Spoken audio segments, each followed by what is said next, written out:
Here's what we do know. Life doesn't get any easier. It doesn't get more forgiving. We just get stronger and we get more resilient. One thing I've noticed is that enthusiasm is common, but endurance is rare. The race is not given to the strong nor the swift, but it is given to he that endureth until the end.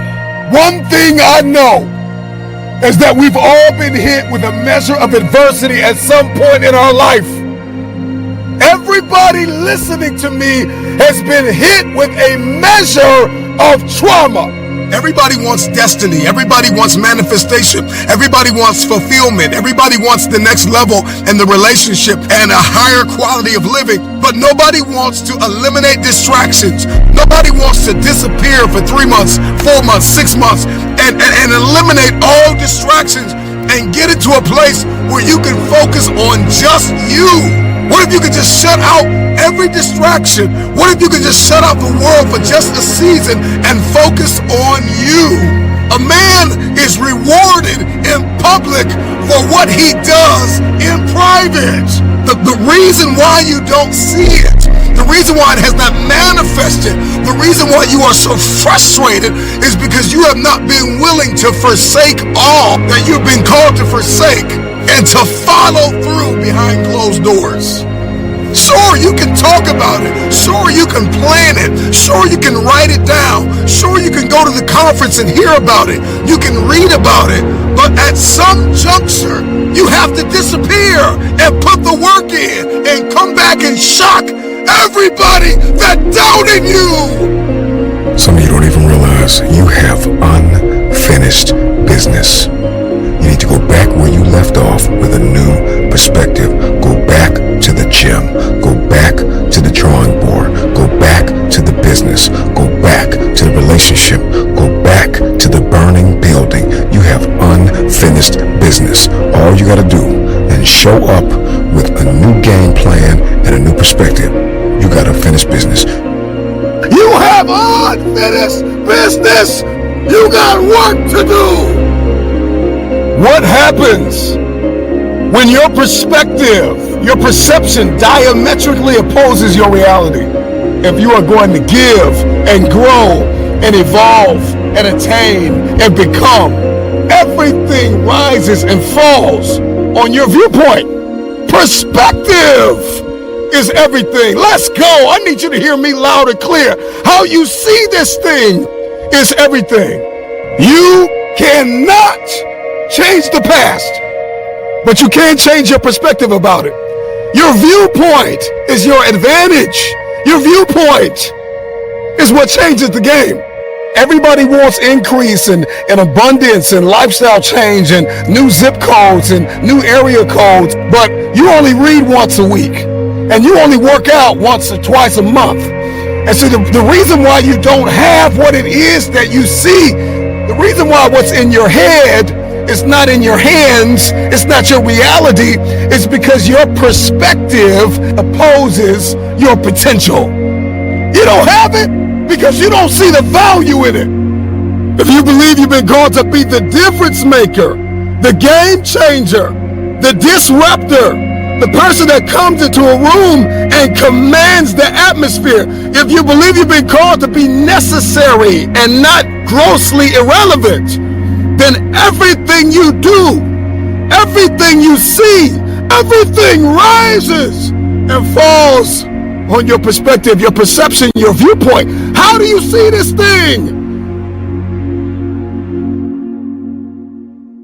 And see, when we get into the prison of fear, because we have fallen in an area, fear has friends. One of the chief friends of fear is doubt. And doubt kills more dreams than failure ever will. There are people who have failed in their head before they even reach the field. And so I want to invite you to renounce the spirit of fear. Failure is the only opportunity to begin again. And if I'm talking to anybody that's hungry for the future, all you need is an opportunity to try again. Failing doesn't make you a failure. It's something you did. It's not who you are. And so one thing we are going to have to get crystal clear about is that if I failed, then I can win. I'm talking to that football team. I'm talking to that baseball team, that basketball team. I'm talking to that fighter. I'm talking to that track star. I'm talking to that athlete. I'm talking to that student. I'm talking to the person who failed the exam over and over and over again. I'm talking to that individual who feels as though all hope is lost, who feels as though they gave it their all. If you are still alive, you've got something left. Thomas Edison, he was fired from his first 2 jobs.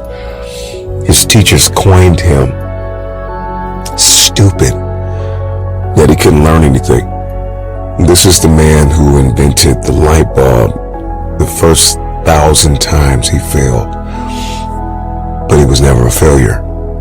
He just found 1,000 ways that don't work. You're no Thomas Edison. You didn't try 1,000 times. Try 1,000 times and then come talk to me and tell me you're not enough. Tell me you don't have what it takes. Tell me you're stupid. Tell me you're dumb. Tell me you're slow. Tell me you don't have enough. Whatever pushed you to the ground, whatever knocked you to the floor, from that place, I want you to look it in the eye and tell it. Tell that person, tell that circumstance, tell that place, tell whatever it is that knocked you to the floor. You can't keep me here. If you're going to understand the program of resiliency, we are going to have to stop running from difficult times. Stop praying that the storm will pass over you and pray to grow through the storm. Stop going around it, go through it. What you go through, you will grow through. Some fights are not won in the first round. Flat out. And the moment that you get that and you get crystal clear and you accept the fact that there are some giants that you will not defeat in the first round. You need endurance. You need stamina to reach some goals. You're not going to hit the million with the first investment. You're not going to hit the home run always at first swing. But resiliency says, I belong here and I deserve another shot. I want my opportunity. Give me my opportunity.